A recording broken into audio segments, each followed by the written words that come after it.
ಇವ ಅಶೌಚ, ಇವ ಮಲಿನ, ಇವನಲ್ಲಿಗೆ ಹೋಗಬಾರ್ದು. ಆಗ ಇವ ಹೇಳಿದ್ದು, ಹಾಗಾದ್ರೆ ಇವನ ಮುಖ ನೋಡಬಾರ್ದು, ನನ್ನ ಮುಖವನ್ನು ನೋಡೋದಕ್ಕಾಗುದಿಲ್ಲ ಅಂತಾದ್ರೆ ಅವಮಾನ ಅಲ್ವಾ? ಅವಮಾನ. ಅಶುಭ ದೇಶ.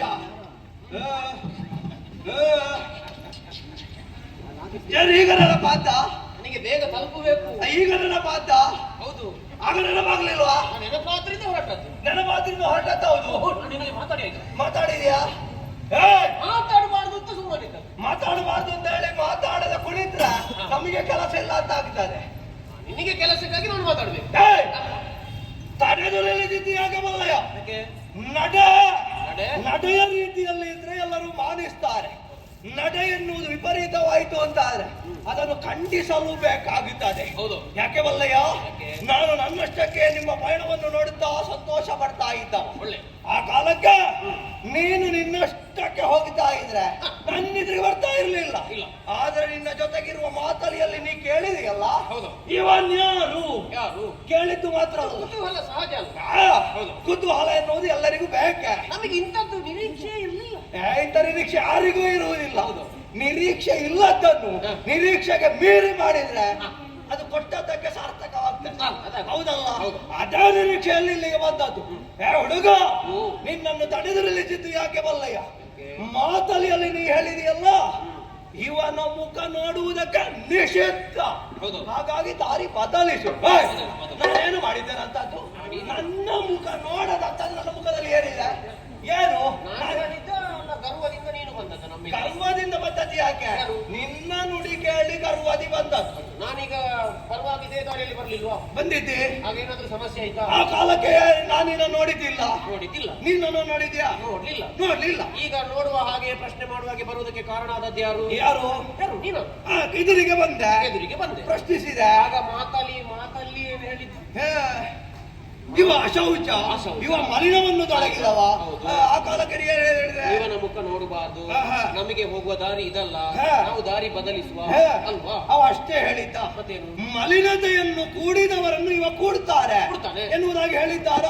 ನಿನ್ನಲ್ಲಿ ಮಲಿನತೆ ಇಲ್ಲ ಅಂತ ಆದ್ರೆ, ನಿನ್ನಲ್ಲಿ ಅಶೌಚ ಇಲ್ಲ ಅಂತ ಆದ್ರೆ ನಿನಗೆ ಈ ದಾರಿಯಲ್ಲಿ ಬರುವುದಕ್ಕೆ ಏನು ಕೊರತೆ? ಈಗ ನಾವು ಶೌಚವಾಗಿರ್ಬೇಕು, ಅಶೌಚ ಆಗಬೇಕು? ಶೌಚವಾಗಿಯೇ ಇರ್ಬೇಕು. ಶೌಚವಾಗಿರ್ಬೇಕು. ಹೌದು ಪುಣ್ಯಾತ್ಮ. ಶೌಚವಾಗಿದ್ದವರು ನಾನು ಹಿಡಿಯುವುದಿಲ್ಲ ಅಥವಾ ಹೇಳಿದ್ದಾದ? ನೀನು ಶೌಚದಿಂದ ಕೂಡಿರುವೆಯ? ನಾನು ಹಿಡಿತೇನೆ ಅಂತ ನೀ ಹೇಗೆ ಭಾವಿಸಿದೆ? ಅಲ್ಲ, ನಿನಗೆ ಸಮಸ್ಯೆ ಇಲ್ಲ. ಯಾಕೆ? ಆಯ್ತು, ಇವ ಯಾವರ ಸಮಸ್ಯೆಗೂ ಬರಲಿಲ್ಲ, ಅವನಷ್ಟಕ್ಕೆ ಅವನ ದಾರಿಯಲ್ಲಿ ಹೋಗುತ್ತಾ ಇದ್ದಾನೆ. ಹೀಗೆ ನೀನು ತೀರ್ಮಾನಿಸಿ ಬಿಡುವುದು. ಈಗ ನನಗೆ ಅಡ್ಡವಾಗಿ ಬರಬೇಕು ಅಂತ ನಾನಾಗಿ ನಿನ್ನನ್ನು ಕರೆದ್ರ? ಈಗ ನಿನಗೆ ಯಾವ ಆಕ್ಷೇಪವೂ ಮಾಡಲಿಲ್ಲ. ನೀನಿರುವ ದಾರಿಗೆ ನಾವು ಬರಲಿ. ನೀನಿರುವ ದಾರಿಗೆ ಮಾತಲ್ಲಿ ನಮ್ಮ ರಥವನ್ನು ಕೊಂಡು ಹೋಗುತ್ತಿದ್ರೆ ನೀನು ಆಡುವುದು ಸರಿ. ನಾನಿರುವ ದಾರಿಗೆ ಅಡ್ಡವಾಗಿ ಯಾಕೆ ಬಂದೆ, ನೀನು ಹಾಗೆ ಯಾಕೆ ಬಂದೆ? ನಾನೇನು ಹೇಳಿದ್ದು?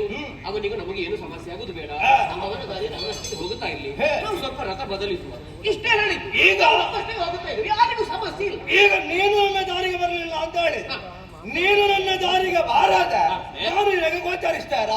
ಹೌದು, ನಾವು ಸಾಗುತ್ತಾ ಇರುವಾಗ ನೀನು ಕಂಡದ್ದು. ಹೌದು. ಈಗ ಕಂಡಲ್ಲಿಯೇ ಹೋಗುವಾಗ ಬರುವ ಆಪತ್ತನ್ನು ಪರಿಹರಿಸಿಕೊಂಡು ಹೋಗಬೇಕಾ ಅಲ್ವಾ? ಸಿಕ್ಕಿದಂತ ಕಲ್ಲನ್ನು ಎದೆ ಮೇಲೆ ಹಾಕಬೇಕಾ? ಈಗ ಆಪತ್ತು ಅಂತ ಭಾವಿಸಿದ್ದು ಹೇಗೆ? ಈಗ ನೀನೇ ಹೇಳಿದ್ದಲ್ಲ, ಹೇಗೆ? ನಾನು ಅಶೌಚವಾಗಿರುವಲ್ಲಿಗೆ ಅಶೌಚನಾಗಿರ್ತೇನೆ, ಶೌಚವಾಗಿರುವಲ್ಲಿಗೆ ಶೌಚವಾಗಿರ್ತೇನೆ. ಹೌದು ಅಂತ ಆದ್ರೆ ಈಗ ನೀನು ಅಶೌಚ ಮಾಡುವುದಕ್ಕಾಗಿರುವ ಉದ್ಯೋಗ ಮಾಡಿನದು. ಅಶೌಚ ಮಾಡುವುದಕ್ಕೆ ಉದ್ಯೋಗವಲ್ಲ. ಅಶೌಚ ಮಾಡಿದವರನ್ನು ಕೂಡಿ ಅವರು ಅನೀತಿಯಿಂದ ಒಳ್ಳೆಯವರಾಗುವಾಗ ಮಾಡುವ ಕರ್ತವ್ಯ ನನಗೆ. ಹೌದು, ನಾವೀಗ ಎಲ್ಲಿ ಅಶೌಚ ಮಾಡಿದ್ದೆ? ನೀನು ಮಾಡಲಿಲ್ಲ, ಅದನ್ನೇ ಹೇಳಿದ್ದು. ನೀನು ಅಶೌಚದಲ್ಲಿ ತೊಡಗಿದವನಲ್ಲ, ಅಶೌಚದಲ್ಲಿ ತೊಡಗದವನಾದಂತಹ ನಿನಗೆ ಈ ಭೀತಿ ಬಂದದ್ದು ಯಾಕೆ? ಯಾಕೆಂದ್ರೆ ಅವನೇ ಆಡಿದ್ದು. ಹೇಗೆ? ಅವನ ಎದುರು ಹೋಗುವುದು ಬೇಡ ಅಂತ ನಾನು ಆಡಿದ್ದಲ್ಲ, ಮಾತಲಿಯಲ್ಲಿ ನಾನು ಕೇಳಿದ್ದು. ಹೇಗೆ? ನೋಡಪ್ಪ, ಇಂಥದ್ದನ್ನು ನಾವು ಕಾಣಲಿಲ್ಲ. ಹೇಗೆ ಇವ ಜನ ಹೇಗೆ ಇವನ ಮುಖ ದರ್ಶನ ಮಾಡಬಹುದಾ? ಆಗ ಆಡಿದಾಗ ಆಡಿದ್ದು ಮಾತಲ್ಲಿ ಯಾರು? ನಮ್ಮ ಭೂಲೋಕಕ್ಕೆ ಸಂಬಂಧಪಟ್ಟವಲ್ಲ, ದೇವಲೋಕಕ್ಕೆ ಸಂಬಂಧಪಟ್ಟವ. ಹಾಗಾದ್ರೆ ದೇವವಾಣಿಯನ್ನು ಪುರಸ್ಕರಿಸಬೇಕಾದುದು ಮಾನವಾಧಿಪರಿಗೆ ಕರ್ತವ್ಯ, ಹೌದಲ್ಲ? ಈಗ ದೇವರ ಮಾತನ್ನು ಈಡೇರಿಸಬೇಕಾದ ಮಾನವವಾಗಿ ಕರ್ತವ್ಯ ಸರಿ. ಆದರೆ ವ್ಯಕ್ತಿ ಸ್ವಾತಂತ್ರ್ಯವೆನ್ನುವುದಿದೆ. ವ್ಯಕ್ತಿಯಾದವರಿಗೆ ಯಾವುದು ಒಳ್ಳೆಯದು ಯಾವುದು ಕೆಟ್ಟದ್ದು ಎನ್ನುವುದನ್ನು ಯೋಚನೆ ಮಾಡುವಂತಹ ಶಕ್ತಿ ಇರ್ತದೆ. ಅಂತಹ ಶಕ್ತಿ ನಿನಗಿಲ್ವಾ? ಈಗ ಅವನ ಮಾತ ವ್ಯಕ್ತಿ ಸ್ವಾತಂತ್ರ್ಯವನ್ನು ನೀನು ಒಪ್ಪುವುದೇ ಹೌದು ಅಂತ ಆದ್ರೆ ಇದು ಕೂಡ ನನ್ನ ವ್ಯಕ್ತಿ ಸ್ವಾತಂತ್ರ್ಯ. ಯಾವುದು? ಈಗ ನಿನ್ನನ್ನು ನೋಡದೆ ಹೋಗುದು ವ್ಯಕ್ತಿ ಸ್ವಾತಂತ್ರ್ಯ. ಈಗ ನರರಲ್ಲಿ ಉತ್ತಮನೆನಿಸಿದವನು ಹೌದು. ಹೆಸರು ಈಗ ಹುಟ್ಟುವಾಗಲೇ ಯಾರಿಗೂ ಹೆಸರು ಬರುವುದಿಲ್ಲ. ಬರುವುದಿಲ್ಲ. ಈಗ ಜನ್ಮತಾನೇ ಉತ್ತಮನೆನ್ನುವ ಹೆಸರಿದ್ರೆ ನೀನು ಅದವನಾಗಬಾರದು ಅಂದಿಲ್ವಲ್ಲ. ಇಲ್ಲ ನೀನು ಮಾಡುವ ಕರ್ತವ್ಯದಿಂದ ಅವ ಏನು ಅಂತ ಪ್ರಪಂಚ ಮುಖದಲ್ಲಿ ಕಾಣಿಸಿಕೊಳ್ಳು. ಹಾಗಿರುತ್ತಾ ನೀನು ನಿನ್ನ ನಡೆಯಲ್ಲಿ ಉತ್ತಮನಾಗಿರುತ್ತಾ ಈಗ ನಾನೊಬ್ಬ ದೇವತೆ ಅಂತ ನೀನು ಒಪ್ತೀಯ. ಹೌದು. ನಾನು ದೇವತೆ ಆದ್ದರಿಂದ ನನ್ನನ್ನು ಮಾನಿಸದೆ ನೀನು ನಿನ್ನ ದಾರಿಯನ್ನು ಹಿಡಿತಾ ಇದ್ರೆ ಅಲ್ಲ ನನ್ನನ್ನು ನೋಡದೆ ಹೋಗ್ತಾ ಇದ್ರೆ ನಾನು ಮಾತಾಡ್ತಿರ್ಲಿಲ್ಲ. ನನ್ನ ಬಗ್ಗೆ ತಿಳಿದು ನನ್ನ ವಿಚಾರವನ್ನು ಕೇಳಿ ನನಗೆ ಅವಮಾನವನ್ನು ಮಾಡಿ ಮುಖ ತಿರುಗಿಸಿ ಹೋದೆ. ಅಯ್ಯ ಈಗ ನೀವೀಗ ಅದನ್ನು ಅವಮಾನ ಅಂತ ಸ್ವೀಕರಿಸಿದ ತಪ್ಪು ಅಂತ ಯಾಕೆ ತಪ್ಪು? ಈಗ ಹೇಗೆ ಅವಮಾನ ಆಗುತ್ತದೆ? ಯಾಕೆ ಆಗುವುದಿಲ್ಲ? ನೀನು ಹಾಗೆ ತೀರ್ಮಾನಿಸಲೇಬಾರದು. ಹೌದಪ್ಪ, ಈಗ ಅವ ಹೇಳಿದ ಮಾತಲ್ಲಿ ಕೇಳಿದ್ದಕ್ಕೆ ಅವ ಆಡಿದ್ದು. ಹಾಗಾಗಿ ನೀನು ಪ್ರಶ್ನಿಸಬೇಕಾದ ಯಾರನ್ನೀಗ? ಯಾರನ್ನು? ಮಾತಲ್ಲಿ ಅನ್ನಲ್ವ? ಈಗ ಮಾತಲ್ಲಿ ನಿನಗೆ ಗೊತ್ತಿಲ್ವಾ ನಾನು ಯಾರು? ಈಗ ಅವ ಒಬ್ಬ ಸಾಮಾನ್ಯ ಭೂಲೋಕದ ಅವ ದೇವಲೋಕಕ್ಕೆ ಬಂದ ಸಮಸ್ಯೆಯನ್ನು ಪರಿಹರಿಸುವುದಕ್ಕಾಗಿ ಬಂದದ್ದು. ನೀನು ಹೇಳಬೇಕು ಅಂತ ನೀನು ಮಾತಲ್ಲಿ ಅಲ್ಲವ ಹೇಳಬೇಕು. ಈಗ ಭೂಮಿಯ ಅಧಿಕಾರ ಎನ್ನುವುದಿರುವುದು ಯಾರಿಗೆ? ಯಾರಿಗೆ? ಸೂರ್ಯವಂಶಸ್ಥರಿಗೆ. ಹೌದಾ? ಈಗ ದೇವತೆಗಳು ಭೂಮಿಗೆ ಬಂದದ್ದು ಯಾಕಾಗಿ? ನಿಮ್ಮಿಂದ ಸಹಾಯವನ್ನು ಪಡೆಯುವುದಕ್ಕೆ. ಈಗ ದೇವಭೂಮಿಯಲ್ಲಿ ನೀನು ಇರ್ತಾ ಇದ್ರೆ ನಿನ್ನಲ್ಲಿ ಮಾತೇ ಇಲ್ಲ. ಯಾಕೆ? ದೇವಭೂಮಿ ವಿಚಾರ ತಿಳಿದಿರುವುದು ಮಾತಲ್ಲಿಗೆ. ಅವನಲ್ಲಿ ಕೇಳಿ ಅವನಲ್ಲಿ ಮಾತಾಡಿ ವಿಚಾರವನ್ನು ಮುಗಿಸ್ತಾ ಇದ್ದಾರೆ. ಅಲ್ಲಿಗೆ ಬರುವ ಆಯ್ತು. ಈಗ ನೀನು ದೇವೇಂದ್ರನಿಗಿಂತ ದೊಡ್ಡವನು ಸಣ್ಣವನು? ದೇವೇಂದ್ರನಿಂದ ಸಣ್ಣವನೇ. ಹೌದಾ? ಹೌದು. ಅದೇ ದೇವೇಂದ್ರ ಬಂದು ನನ್ನ ಕಾಲಿಗೆರೆಗೆ ನಮಸ್ಕರಿಸಿ ಹೋಗಿದ್ದಾರೆ. ದೇವೇಂದ್ರನಿಗಿಂತ ನೀನು ದೊಡ್ಡವಲ್ವಲ್ಲ? ನಿನಗೆ ಯಾಕೆ ಗೌರವ? ದೇವೇಂದ್ರನೇ ನಮಗೆ ತಲೆ ತಗ್ಗಿಸಿದ್ದಾನಂತಾದ್ರೆ ದೇವತೆಗಳಿಗೆ ಬಂದ ಆಪತ್ತನ್ನು ಪರಿಹರಿಸುವಲ್ಲಿ ಒಬ್ಬ ನರಾಧಿಪನಾಗಿ ನಾನು ಬಂದದ್ದು. ನೀನು ಮೊದಲು ತಲೆ ತಗ್ಗಿಸಬೇಕಾದ ನಮ್ಮ ಸಾಕೇತಪುರದ ಪೀಠಕ್ಕೆ ಅದು ನೆನಪಬೇಕು. ಈಗ ತಲೆ ತಗ್ಗಿಸಬೇಕಾದ ಯಾರಿಗೆ? ಅಹಂಕಾರ ಇಲ್ಲದವರಿಗೆ. ಹೌದು. ನಿನಗೆ ಅಹಂಕಾರ ಎನ್ನುವುದು ಇಲ್ಲ ಎನ್ನುವ ಕಾರಣಕ್ಕಾಗಿ ದೇವೇಂದ್ರ ತಲೆ ತಗ್ಗಿಸಿ. ಆ ಅಹಂಕಾರ ಇಲ್ಲ ಎನ್ನುವುದು ಗೊತ್ತಾಗುವುದು ಹೇಗೆ? ಎದುರಿಗೆ ಬರುವ ವ್ಯಕ್ತಿಯನ್ನು ಮಾನಿಸಿದಾಗ. ಎದುರಿಗಿರುವ ವ್ಯಕ್ತಿ ನಿನ್ನನ್ನು ಮಾನಿಸುವುದೇ ಹೌದು ಅಂತಾದ್ರೆ ನೀನು ಅಷ್ಟ ದಿಕ್ಪಾತಿಗಳಲ್ಲಿ ಯಾರು? ನೀನು ಮೂರು ಮೂರ್ತಿಗಳಲ್ಲಿ ಯಾರು? ಯಾರು ಅಲ್ವಲ್ಲ ನೀನು. ನಾನು ಏನು ಅಲ್ಲದೆ ಇರುವಂತ ಒಬ್ಬ ದುಸ್ಸಹ. ಅಲ್ಲ. ದುಸ್ಸಹ ಅಂದ್ರೆ ಏನು? ಏನು? ಮನಸ್ಸಿನಲ್ಲಿಯೇ ರೋಗವನ್ನು ಹೊಂದಿದವ, ಇನ್ನೊಬ್ಬರ ಕುರಿತಾಗಿ ಸಹನೆ ಇದ್ದವ ಅಲ್ಲ. ಇವ ಬೇಡದ್ದೇ ಮಾಡುವುದಕ್ಕಾಗಿರುವವ. ಇದು ಅದೇ ಹೌದು ಅಂತಾದ್ರೆ ಈಗ ನಾವು ದಾರಿ ಬದಲಿಸಿದ್ರಲ್ಲಿ ತಪ್ಪೇನುಂಟಯ್ಯ? ಈಗ ನೀನು ಹೇಳಿದ್ದೇ ಕೇಳುವ. ಈಗ ಮೂರು ಮೂರ್ತಿಗಳು ನಾನೊಬ್ಬರಲ್ಲ, ದೇವತೆಗಳ ಪಂಕ್ತಿಯಲ್ಲಿ ನಾನೊಬ್ಬರಲ್ಲ. ಆದ್ರೆ ನನಗೆ ಉದ್ಯೋಗ ಕೊಟ್ಟದ್ದು ಮೂರು ಮೂರ್ತಿಗಳಲ್ಲಿ ಒಬ್ಬ. ಹೌದಪ್ಪ, ಆಯ್ತಪ್ಪ. ಈಗ ಅವನಿಗೆ ಬೇರೆ ಉದ್ಯೋಗ ಕೊಡ್ಬಹುದಿತ್ತಲ್ಲ? ಕೊಡ್ಬಹುದಿತ್ತು. ಈಗ ಬ್ರಹ್ಮನೇ ನನ್ನನ್ನು ಮಾನಿಸಿದ್ದಾರೆ ಅಂತಾದ್ರೆ ಇವನಿರುವುದೇ ಇದಕ್ಕೆ. ಅಶೌಚ ಮಾಡಿದವರನ್ನು ಪೀಡಿಸುವುದು, ಅಶೌಚ ಮಾಡದಂತೆ ನಾಡಿಕೊಳ್ಳುವುದು. ಈಗ ಒಬ್ಬ ತಪ್ಪು ಮಾಡ್ತಾರೆ. ಈಗ ಅದಕ್ಕಲ್ವಾ ನಾವು ಅಶೌಚ ಮಾಡುವುದು ಬೇಡ. ನಾವು ಶುದ್ಧ ಚಾರಿತ್ರ್ಯರಾಗಿ ಪಾರಿಶುದ್ಧಿಯನ್ನು ಹೊಂದಿದವರಾಗಿ ಪ್ರಪಂಚದಲ್ಲಿ ನಮ್ಮನ್ನು ಕಾಣಿಸಿಕೊಳ್ಳುವ. ಇದಕ್ಕಾಗಿ ಅಲ್ವಾ ನಾವು ರಥ ತಿರುಗಿಸುವುದಕ್ಕೆ ಹೊರಟದ್ದು. ನೀನು ರಥ ತಿರುಗಿಸಿದ್ದು ತಪ್ಪು. ಯಾಕೆ? ನನ್ನಲ್ಲಿ ಮಾತಾಡ ದುಸ್ಸಾಹ. ನಿನಗೊಂದು ನಮಸ್ಕಾರ, ನಮಸ್ಕಾರದ ಅಗತ್ಯ ಇಲ್ಲ. ಉತ್ಸಾಹನ ಅಲ್ಲ ಇರುತ್ತೇನೆ. ಒಂದು ಮಾತು ನನ್ನ ಮುಖ ನೋಡಿ ನಗು ಮಾಡ್ತಾ ಇದ್ರೆ ಸಾಕಿತ್ತು. ಈ ಪ್ರತಿಯೊಂದನ್ನು ಮಾತಿನಲ್ಲಿ ಆಡಬೇಕು ಅಂತ ಉಂಟು. ದುಸ್ಸಾಹ ಅಲ್ಲಿ ಇರುವುದಲ್ವ ಅದರ ಭಾವ. ಈಗ ದುಸ್ಸಾಹನನ್ನು ಮಾತಾಡದೆ ಹೋದೆವು ಎಂದ ಅರ್ಥಕ್ಕೆ ಅವನನ್ನು ತಿರಸ್ಕರಿಸಿದ್ದೇವೆ ಅಂತ ಅದ್ರ ಅರ್ಥ. ಮುಖ ತಿರುಗಿಸಿದ್ರೆ ಯಾವುದು? ಈಗ ನಮಗೆ ದುಸ್ಸಾಹ ಬೇಡ. ಈಗ ಬೇಡ, ಅಗತ್ಯವಿಲ್ಲ ಎನ್ನುವುದು. ಈಗ ನೀನು ಅಶೌಚವನ್ನು ಮಾಡದ ಈಗ ನೀನು ಹೋಗಿ ಜ್ವಾಲಾಸುರನನ್ನು ವಧಿಸಿ ದೇವತೆಗಳಿಗೆ ಬಂದ ಒದಗಿದ ಆಪತ್ತನ್ನು ಪರಿಹರಿಸುತ್ತಿದ್ರೆ ನಾವೆಲ್ಲ ಬಂದು ನಿನಗೆ ಈಗ ತಲೆ ತಾಗಿಸುತ್ತಿದ್ದೆವು. ಈಗ ಜ್ವಾಲಾಸುರನು ಅದೇ ನನ್ನಲ್ಲಿಂದ ಯಾರು ಬರಲಿಲ್ಲ. ನನಗಾದ ನಿನ್ನಲ್ಲ ಎನ್ನುವುದಾದ್ರೆ ಅದಕ್ಕೆಲ್ಲ ಮರ್ಯಾದೆ ಉಂಟು. ಆ ಮರ್ಯಾದೆ ಇದ್ದ ನಾನು ನಿನ್ನ ನೋಡ್ತಾ ನಿಂದದ್ದು. ಹೌದು. ಆದ್ರೆ ನಾನು ನೋಡುವಾಗ ನೀನೊಮ್ಮೆ ನೋಡಿ ಹೋಗ್ತೀನಿ. ನಿನಗೇನು ಸಂಕಟ? ನೋಡಿ ಅಲ್ಲ, ನೋಡಿಯೇ ಹೊರಟದ್ದು. ನೋಡಿಯೂ ನೋಡದವರಂತೆ ಹೋಗಿದ್ದೀನಿ. ಹೋಗಲ್ಲ, ಆಗಲ್ಲ. ಮತ್ತೆ ನೋಡಿಯೂ ನೋಡದೆ ಹೇಗೆ?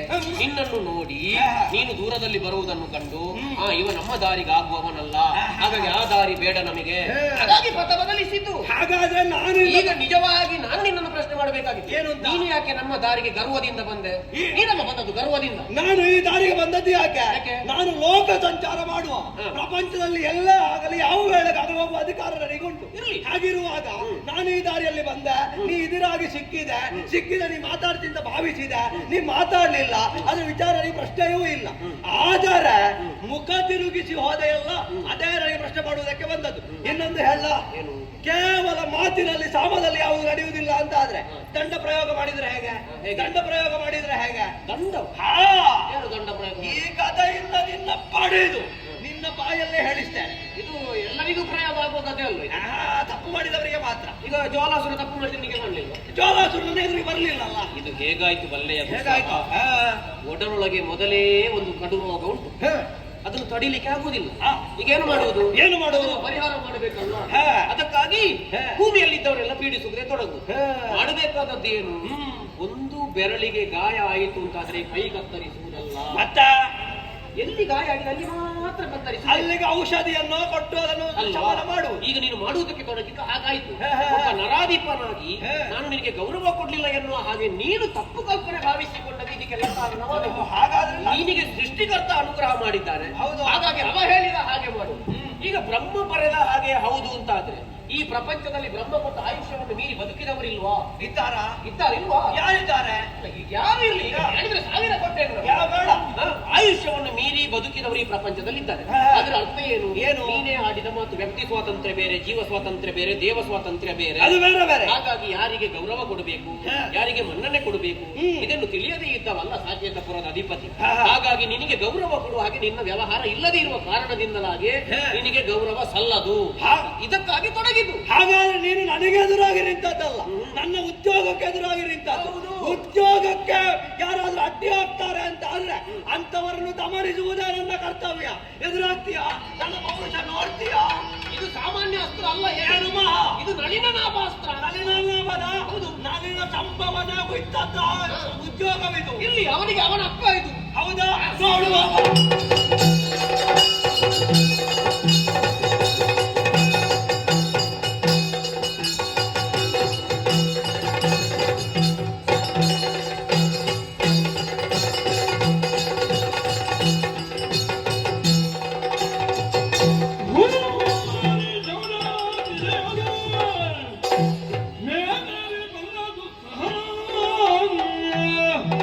ನೃಪಗಾರು ಗೆಲ್ಲಿಸಿದ ಹರಿಸಿ ಮಾರಾಟಗಳ ಹನಿಯ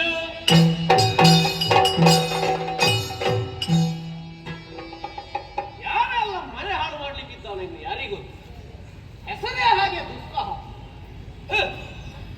ಅವನನ್ನು ಗಾರುಗೆಡಿಸಿದೆ. ಗಾರುಗೆಡಿಸಬೇಕಾಗಿ ಬಂದದ್ದು ಯಾಕೆ? ದುಸ್ಸಹ ಇಲ್ಲಿ ಬಂದು ನಾರುಗೆಡಿಸಿ. ಅದಕ್ಕಾಗಿ ಎಲ್ಲ ಸಮಸ್ಯೆಯನ್ನು ಪರಿಹರಿಸಿದ ಹಾಗಾಯಿತು. ತಡ ಮಾಡುವುದು ಸರಿಯಲ್ಲ. ಮಾತಲ್ಲಿ ನಮ್ಮ ರಥ ಸಾಧ್ಯ.